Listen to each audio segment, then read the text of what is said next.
underdog. I've been through it all. I can never fall. What's good, you guys? Welcome back to another episode of For the Underdogs podcast. I'm out here in Miami, Florida at the Next Chapter U event put on by the pro athlete community. And I'm super excited to be joined by Jason McCourty today. I spoke to you this morning. Yes, I had met your brother, reconnected with your brother in Scottsdale, and I had told him how inspiring you guys' journey is and what you guys been able to accomplish on the field as well as off the field. Appreciate that, And so I'm really happy to have you here today. But before all of that, man, you were a 6th-round draft pick, and you turned that into a 13-year career. And I'm sure there was ups and downs within that. So I kind of just want to get your perspective on your career and your outlook on all of those things. Absolutely, man. 6th-round pick, 203rd pick of the draft. That's a lot of sitting around waiting. But for me, I tell people all the time, for me, being able to play 13 years was, number one, consistency. Some of it is always going to be luck of just being able to stay healthy. As a guy drafted at the end of the draft, you get hurt in training camp in a preseason game, like it's a wrap. It didn't matter your skill level, the numbers just don't add up. So number one for me was obviously the health part, but then just consistency. Every single day showing up, ready and willing to work no matter what the circumstances were. And it was cool because I got drafted that year in 2009. Kenny Britt was our 1st-round draft pick that year. Me and him were teammates at Rutgers. So you got to have self-awareness to know that we're walking in. Me and him been teammates for the last 3 years. We're in completely different situations.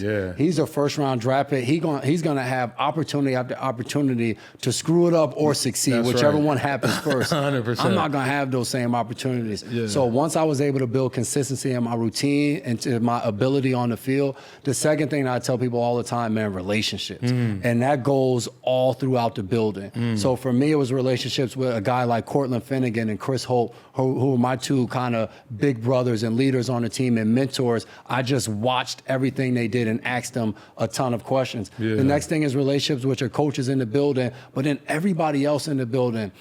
Once I retired, I got a chance to really see it when you walk back into a building and the same coaches are there, the same general manager, the same support staff, the same custodians and janitors cleaning the building. That's right. And those were people that you had conversations with over the years. Man, it goes such a long way. But you just talk about the ups and downs. In Tennessee, in 8 years, I was 2-14. I was 3-13. I go to Cleveland for an 0-16 season. Then I win the Super Bowl the next year. And I tell people all the time, probably the craziest memory I have of just starting out in the NFL is you go through training camp. And I remember being at the rookie symposium and Mike Tomlin was like, rookies, you walk in the building, shut the hell up. Don't say anything. Just listen to the people around you. The next thing, on your best day, it wasn't that good. On your worst day, it wasn't that bad. That's right. And I remember going through training camp and trying to keep that in the back of my mind. And I'll never forget that weekend, the last weekend of preseason when all the cuts happened.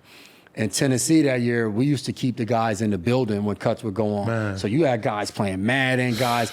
Me and Kenny Britt are hiding out in the players' lounge at this point. I don't know why the hell Kenny hiding out. He ain't going nowhere. He's just there for moral support. You feeling that pressure, though. I'm feeling the pressure. And that was after having a good preseason, but you just don't know how the numbers are going to stack. And I remember you see guys getting tapped on while they're playing Madden. Like, hey, listen, man, Coach Fisher needs to see you. And you know, like, it's a wrap. So I remember going through that was a Sunday. And then we go out into our indoor facility after all the cuts are down and we do like a dynamic warm-up and our stretch lines. And all throughout training camp, it's 90 guys. So in the cornerbacks group, I'm 8th in line. There's 7 guys in front of me on the depth chart. And you can just go down position to position of just a stack of 9 to 10 guys in every row. That's right. You go in there after that last cut, it's 53 guys. And it was just a realization. I remember David Thornton on the team, who's now the player development guy in Indy, said to me, never forget this feeling. Because you're looking around and like, this is the other side of the NFL that nobody talks about. It is a surreal thing. You talked about relationships that you build with people. I think that was something that was eye-opening for me post-career is, you know, you get cut, you have things that work out not in your favor, things that go in your favor, but you don't know in the moment or how you're handling yourself, you know, in those people's eyes. Do they see you as a professional that handled it the right way? I think one of the most surreal things to me was people that reached out to me after I got done playing and appreciated the way that I handle myself. And I try to help guys with that. Like, you don't know who is in those buildings. When you get cut or you get benched, do not walk around there with the worst attitude in the world, because post-career, if you may need something, those people are going to remember that you were that guy that acted that way. So I think that's super important about the relationship piece. And not only post-career, I remember being on the sideline and we had a young DB who got pissed off about something, and he's cursing people out all along the sideline. You got young scouts back there, and then you have like a quality control coach who's low on a totem pole, and he was a rookie or a second-year player, and I pulled him aside. I was like, you don't realize that scout standing back there, like you talking about post football. Yeah. I said your deal will be up in 2 to 3 years. He's gonna be a GM. That dude might be a GM somewhere, be a GM. and he's going to be interested in signing you, and he's going to remember this interaction, and he's going to wonder in the next 2 or 3 years, did you grow, or is this just who you are? Yeah. So how you represent yourself in the building is so important, not only to your point of just obviously representing your family and your name the right way. For sure. Like, you don't know where these people are going to be in the next 5 to 10 years, and how you can benefit and help them and how they can help you. So it's a thing that sometimes when you're young, it just goes over your head because you're so caught up in however you're feeling in the moment. For sure. To try to remove yourself and look at it. Man, the league is a business. It is. And Jay-Z said in his song, I'm not a business, I'm a businessman. Yeah. And the sooner we can realize that, the sooner you can take advantage of it. Yeah, I love that. So we talked about a 13-year career, and the game comes to an end for all of us. What did that look like for you in terms of transitioning out of the league? I think everyone sees the success that you've had and your brother has had within the broadcasting and the television and off the field things that you guys do. Yeah. But I'm sure that there had to be some sort of doubt or uncertainty around what am I going to do next? Can you talk about what that process looked like for you? Yeah, the thing that made it a little easier for me to walk away was I felt like, hell, I couldn't cover nobody anymore if I wanted to. So it was just like, the league don't want me no more. Yeah. But it was like a slow drip where I had my 10th year in New England. I had one of my best years of my career, and we won a Super Bowl. That next year, I come back for year 11, and I'm having a better year in 19 than I did in 18, and I ended up getting a sports hernia when we're 10 or 11 games in, and ended up coming back that next year for year 12, and like I'm looking in the mirror, and I'm just talking to my wife like, it ain't the same out there. I can remember playing Denver, and I'm at corner, and Jerry Judy's lined up across from me. Young guy. And I'm playing off coverage, and he sticks me outside and then runs a dig and comes across. I do a whole 360. Next thing you know, I'm on like Twitter, and I see I'm on Jerry Judy's little and one mixtape of getting crossed up. And I'm just like, it's coming to an end. Yeah. And I didn't like the way 2020 went for me, the way I played, and I was coming off of surgery and all of that. So I poured a ton into 2021, and I was hoping to get on. And Brian Flores was in Miami, and they brought me in, and I was fired up because I knew most likely that was going to be my last year unless I just had one hell of a year and couldn't walk away. And I ended up tearing the Liz Frank in my foot like 6 or 7 games into the season. Wow. And mentally, that was tough for me. And a lot of times you try to take a step back and say, well, man, you got 13 in, like, you should be grateful. Yeah. But in the moment, like, I'm not trying to hear that. Yes, to somebody that didn't get 13 in, but like, I worked my ass off for these 13 and I put a lot into it. And in my head, it was just like, you only wanted one more. And like, I was here, the opportunity, I've worked for it. And for a little while, it was just like, why me, why now? And I was feeling sorry for myself. And the good and bad thing was I had that time throughout the rest of that season where I was still in the building a little bit, but home a little bit more. I started reading some of just trying to figure out like, all right, what am I going to do? What's going to be next? And I had those few months to kind of wallow a little bit to kind of figure out like, all right, I got to see what's going to happen. And it wasn't pro athlete community at the time, but I was here in the Miami Dolphins, and Caleb Thornhill, who started PAC, was here, and he was a player development guy. And we had a business combine. That was the end of February, March. And I remember being at that business combine. And at that time, I had one foot, maybe a pinky toe that was still in the league. Like, let me see how this rehab going to go. And the other side was like, man, let me really lock in while I'm here. So do I want to do real estate? Do I want to do venture? All of these different opportunities. And it helped me. One thing Caleb always talked about was a growth mindset. And it helped me to kind of just transition my mind forward. And that was in the beginning of March.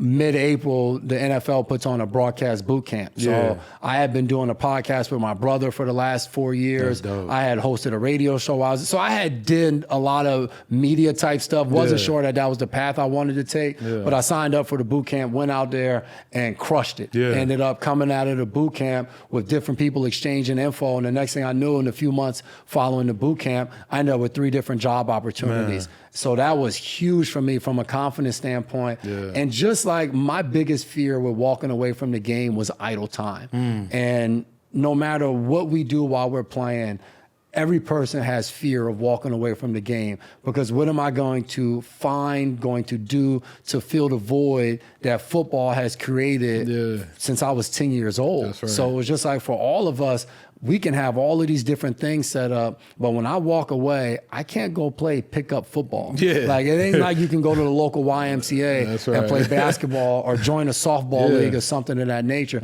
So that door has to be completely shut. So what helped me a lot, I think, was I retired in July, and the next week I accepted a job for NFL Network with Good Morning Football. So it allowed me to pour into a different passion and chase that. And that doesn't come without lumps, because there was a point between my wife's looking at me like, I thought in December, like, my birthday's the 13th, we was gonna go on a little vacation. I'm like, but it's football season. Like, we got another. So like, even figuring out that dynamic of being home more, what's the balance of pouring into this next part of my life, but also making sure my 3 kids and my wife, they're getting dad and husband home more to pour into their life as well. How do you balance that? How do you balance being a dad, a husband, a brother, a son, with also the schedule of, you're essentially on the road as well. So how do you balance that? It's a continued work in progress, I would say. I've had to give myself grace getting into the media part of it. I've treated it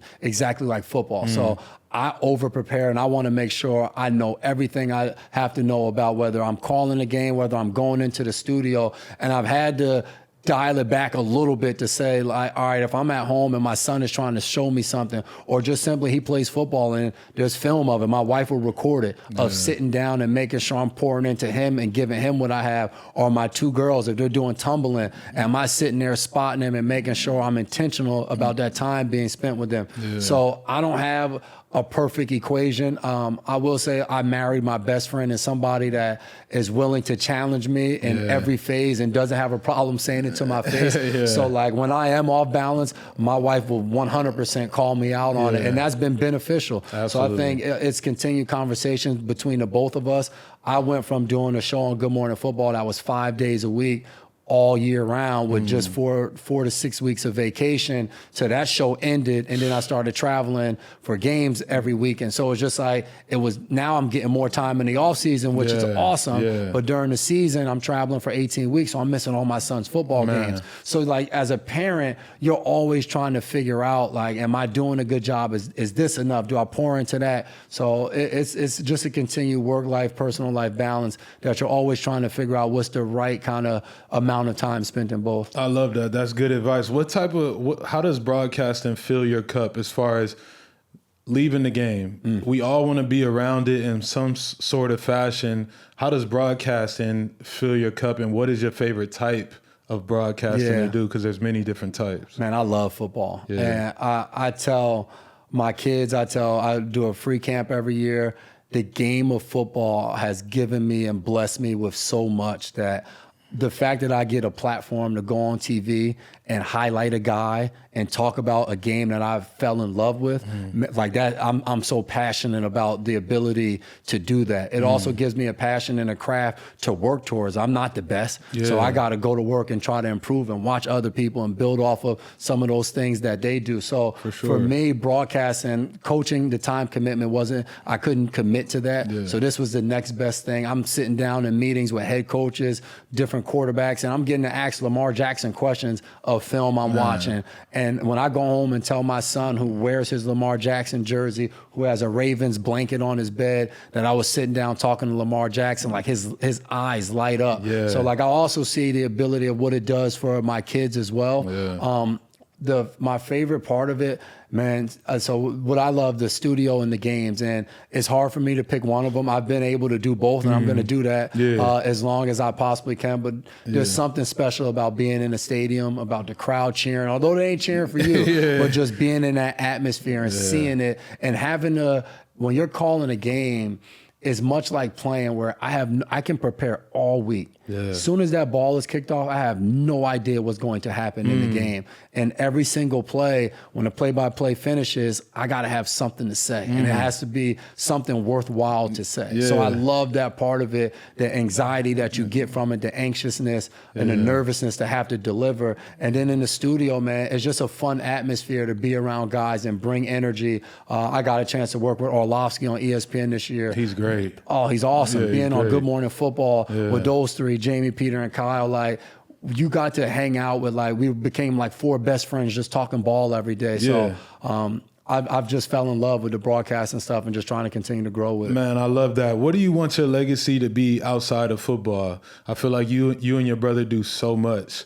What does Jason McCourty look at life in the grand scheme of things? Obviously, you're a father, all these different roles and things, but what do you want your legacy to be? Man, so many things go through your brain when you start thinking about legacy. I remember Tony Evans says something in a sermon that Dev repeats to me all the time. And it's just, when blessings come to you, you don't want them to stop with you. You want them to flow through you. Ooh. So when you talk about legacy, like, that's something that I try to live by, where it's just, whether I'm doing broadcasting and somebody comes up to me and they're like, hey, yo, I'm just walking away from the game and I want to figure out how to get into it. I want to be a point of contact for that person, whether it's the sickle cell work that Devin and myself do with our Tackle Sickle Cell Fund and Foundation. I want to be able to give back because I've watched my aunt suffer through that disease. I watched an uncle suffer through it. My father had the trait. I want to be able to give back.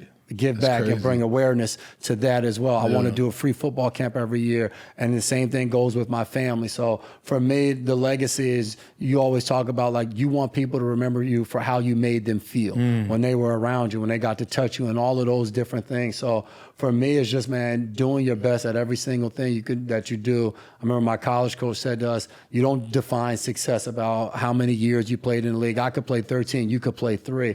But if you can walk away and know that you gave maximum effort and gave everything you had, like, that's success. And how you redefine success as you move through life and you're knocking down goals that you have, like, that's something that, for me, legacy is what you're passing down to your kids, not only monetarily, but also just from a standpoint of their vision of life that's going to propel them forward. That's impactful. Obviously, we're here at the PAC event, and there's a lot of guys trying to figure out what and where they're going to do, what they're going to do next. What advice would you give to those guys who are in that space of, I don't know if I'm good enough to do this.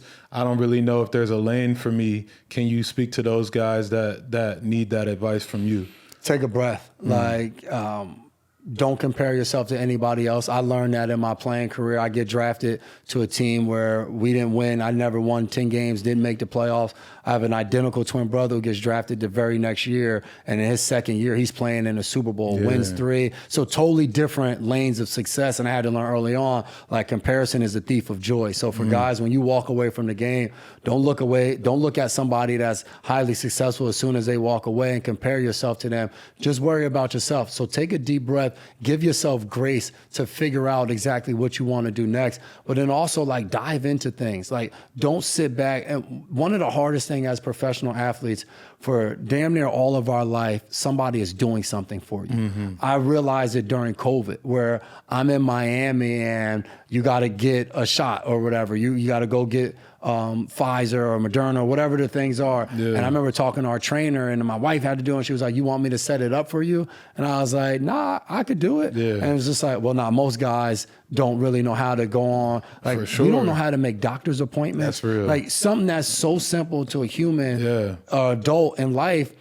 When you're on a football team, it's done for you. When you're sick, you don't call out. Like, you go in, you see the trainer, and they set an appointment up for you. You walk right in the doctor's office, you see him, and you leave. That's real. So some of the simple things we just haven't been forced to do, and it takes a little bit of time to give yourself grace to figure those things out. But once you figure something out, once you've done some research, we're here and people are learning about real estate, entrepreneurs, venture capital. Like, take the time to educate yourself and then dive in and take small risks to see what it is that you're passionate passionate about. When I first dove into broadcast, I didn't know if I was going to like it or not. Yeah. And if I didn't like it, it was like, all right, well, now I can check that off the list and move on to the next thing that I feel like I may be passionate about. Because for so many years, we've chased something that is so hard to attain that you have to put so much into it. That's right. So people always say the plan Bs. Yeah, everybody has a plan B. Yeah. But at the same time, I never planned on chasing that plan B unless I had to, because I was putting every single thing I could into making it in the NFL. So when you walk away, you got to close that door and be able to figure out what's next. Yeah, take that breath and get out of your comfort zone. Really try new things. Be comfortable being uncomfortable. That's 100% right, man. I appreciate you coming on the podcast, man. Like I said earlier, really inspiring what you and your brother do, and I'm inspired by you guys. So thank you for being on the platform, man. It means a lot. Yes, sir. Anytime. Keep it up, bro. Yes, sir. Yeah, for the underdogs, I'm an underdog. I've been through it.